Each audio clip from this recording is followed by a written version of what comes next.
I want to get into the dirt, the meaningful component about technology, the possibilities.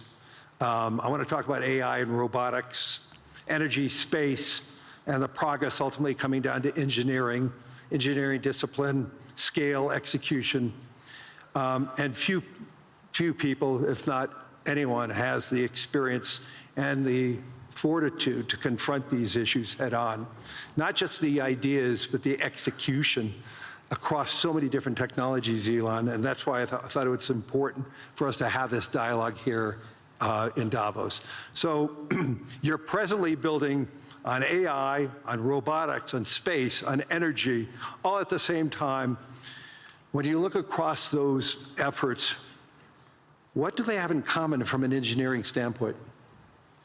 Well, they're all very difficult technology challenges, but the overall goal of my companies is to maximize the future of civilization, like basically maximize the probability that civilization has a great future, and to expand consciousness beyond Earth. So if you take SpaceX, for example, that SpaceX is about advancing rocket technology to the point where we can extend life and consciousness beyond Earth, to the moon, to Mars, eventually to other star systems.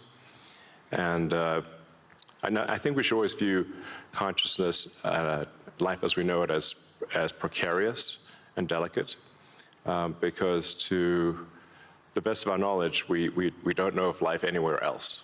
You know, I'm often asked, are there aliens among us? And I'll say that I am one, but... Or you're from the future. They don't believe me. Okay. But I think if anyone would know if there are aliens among us, it would be me. We have 9,000 satellites up there, and not once have we had to maneuver around an alien spaceship. So I'm like, I don't know. Bottom line is, I think we need to assume that life and consciousness is extremely rare, and it might only be us. And if that's the case, then we need to do everything possible to ensure that the light of consciousness is not extinguished, because we're effectively, the way I view it is, the image in my mind is of a tiny candle in a vast darkness, a tiny candle of consciousness that could easily go out. And that's why it's important to make life multiplanetary, such that if there is a natural disaster or a man-made disaster on Earth, that consciousness continues. That's the purpose of SpaceX. Tesla is obviously about sustainable technology, and also at this point we've sort of added to our mission sustainable abundance. So with robotics and AI, this is really the path to abundance for all. If you say, you know, people often talk about solving global poverty, or essentially how do we give everyone a very high standard of living. I think the only way to do this is AI and robotics, which doesn't mean that it is without its issues. I mean, we need to be very careful with AI. We need to be very careful with robotics.